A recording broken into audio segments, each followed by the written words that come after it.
Hello, my name is Anna Kay, and I'm a behavior support specialist with Albuquerque Public Schools. Our team has put together a short video with some resources to support elementary students who are not logging into our synchronous learning time. We know that there are higher levels of truancy across the nation right now, and this is a huge concern for multiple reasons, right? First and foremost, from a student mental health and student well-being standpoint, right? If we're not able to see our students and check in with our students, we really don't know how they're doing, how their mental health is doing, and how they're doing in terms of safety and sort of general well-being. It's also a colossal concern from an academic standpoint, right? We need to be able to engage with our students to make sure that we are giving them the support they need to meet their academic goals. Unfortunately, our team does not have a magic wand to solve this problem, but we have collected a few tools that may help to mitigate chronic truancy in the virtual setting. So let's talk about those. We know that authentic relationships and connections are our strongest tool when encouraging students to attend virtual learning. These relationships, these connections, this is our superpower as teachers. So we're going to touch on 4 different tools or considerations to support student attendance. And all of these tools focus on building and maintaining teacher-student relationships because we know that's what works best. So step 1, building those teacher-student relationships. Students are more likely to attend virtual classes if they have a relationship or a connection with their teacher.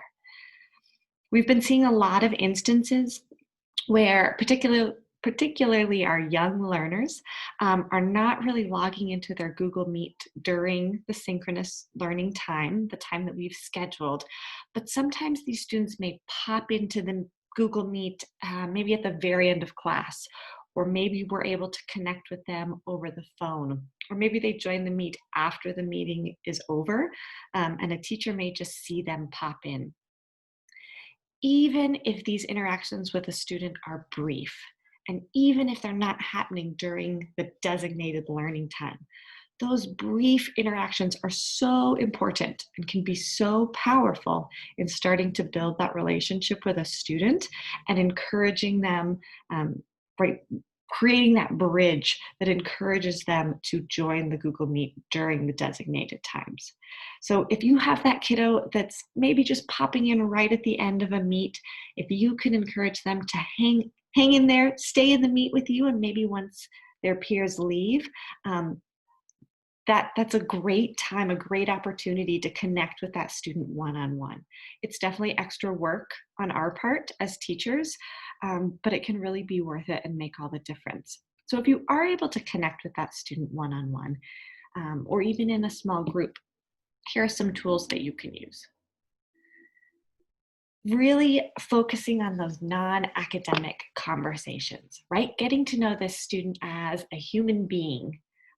Of course, we want to get to know them as a learner too. But if they're not coming to class, they're showing us that maybe they don't quite feel comfortable showing us who they are as a learner yet. So let's get to know them as a person. So on this slide and also on the following slide, I have sort of collected a group of conversation starters that teachers might choose to use with students. Again, this can happen one-on-one if you're able to connect with that student briefly or over the phone, or maybe in a small group, you might consider using some of these conversation starters.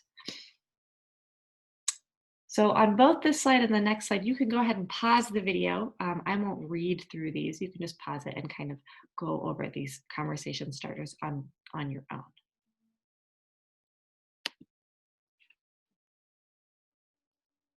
It might also be fun, depending on the level of the student, after we've connected with them through one-on-one conversations, these might also be good writing prompts to use later in the year. They could serve 2 purposes.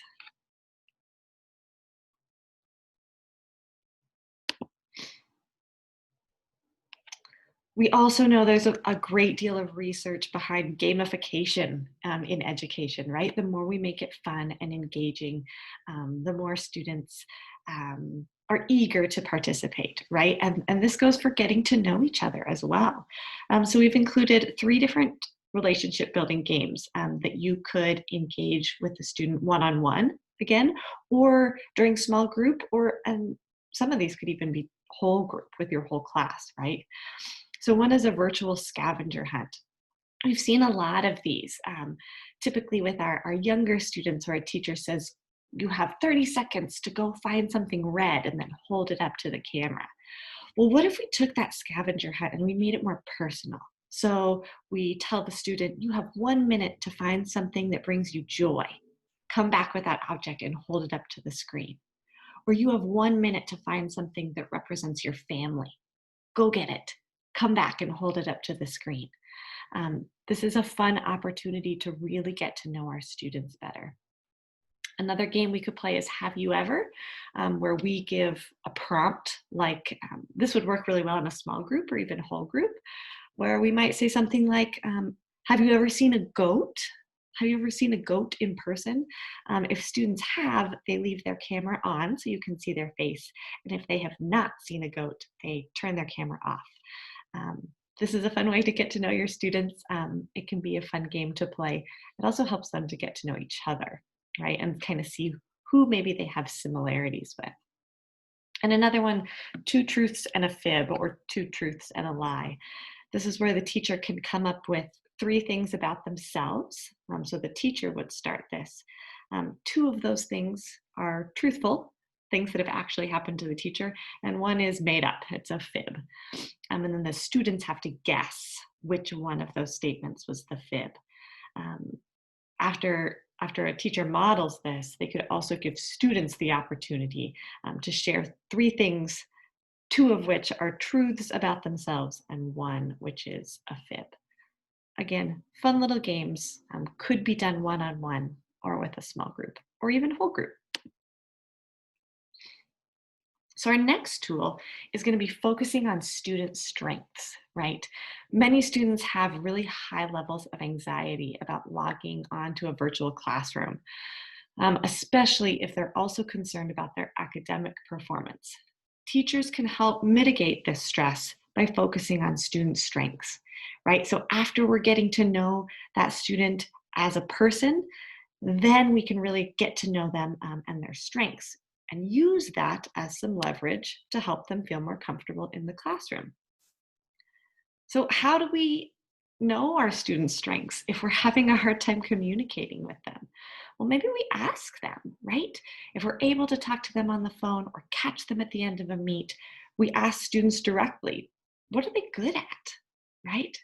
Where do their strengths lie? Many of us are also working really hard to connect with families, right?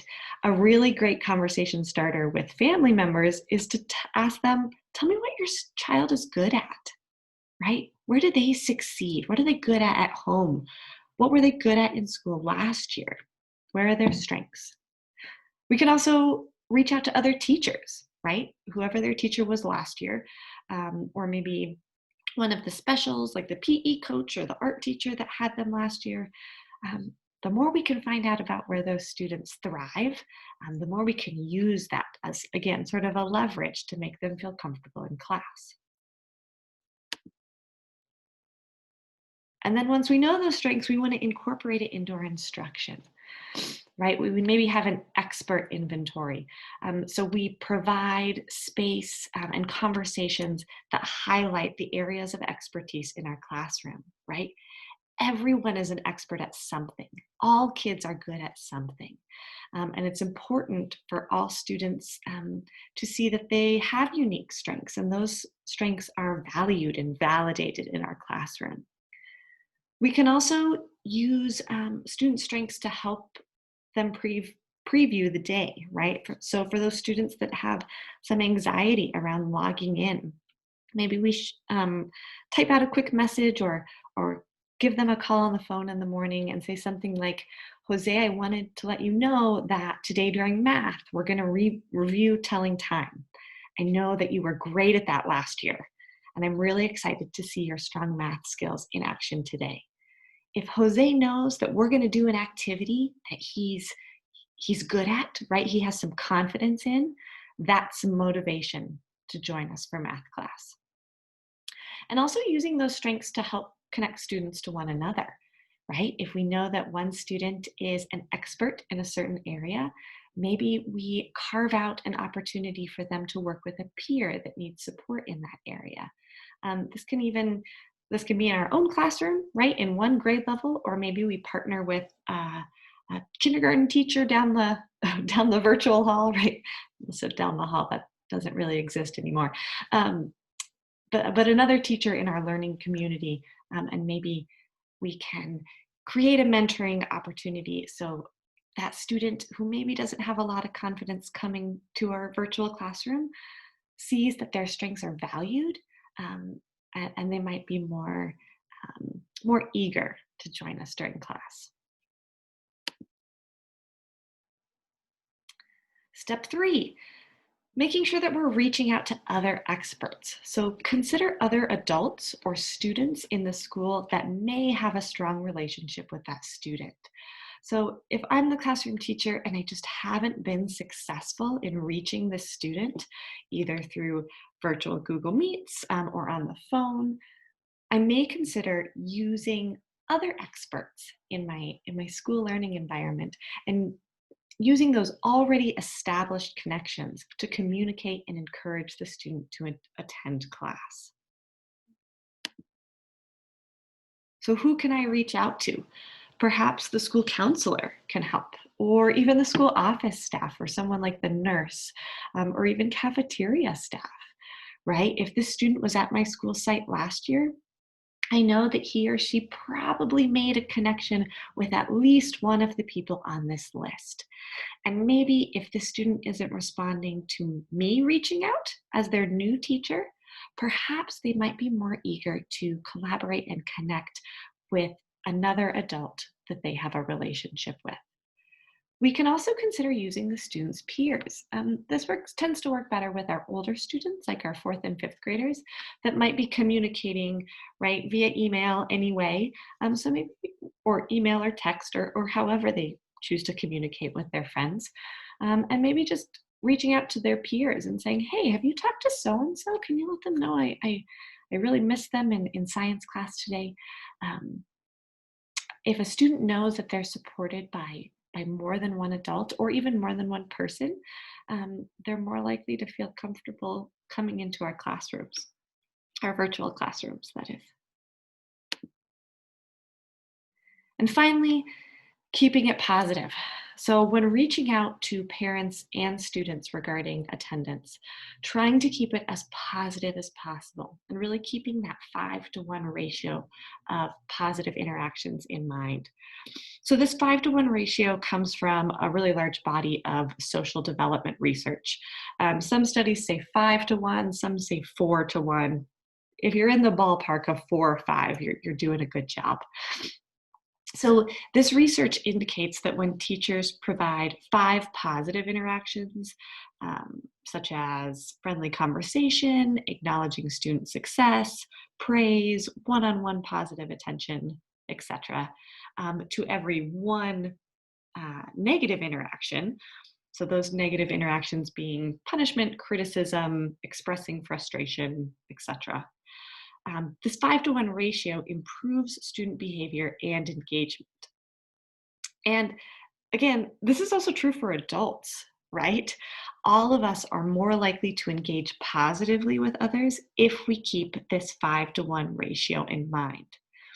So I know we might be frustrated that the student isn't attending class, and we might have some frustration or some challenging feelings when engaging with parents.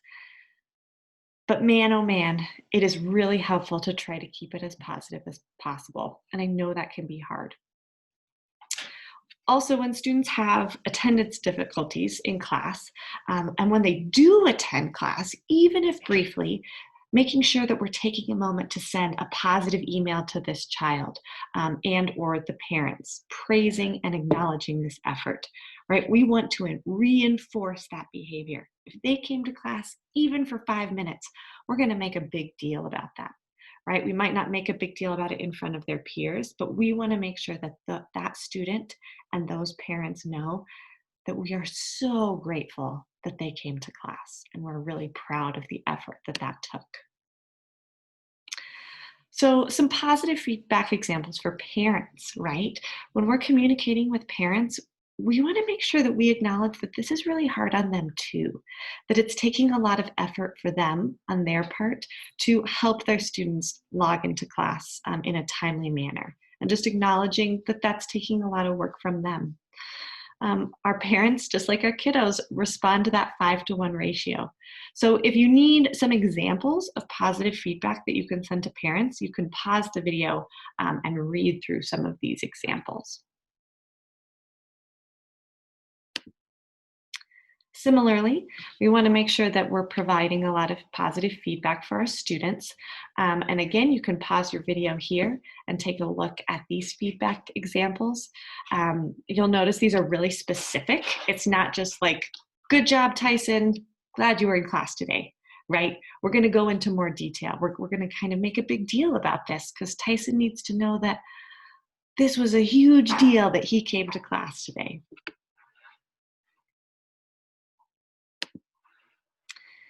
And finally, I know that this is challenging, right? There's nothing easy about this, and I know so many of our teachers are bending over backwards and moving mountains to connect with their students, to make sure that their students are in class so that they can learn and they could be supported socially and emotionally. Teachers, you are doing a great job. This is a really challenging year. Your efforts are noticed and they are appreciated. And if you do need some extra support in this area, you can email me directly at anna.k@aps.edu. You can also reach out to our whole behavior support specialist team. Our email is bss@aps.edu.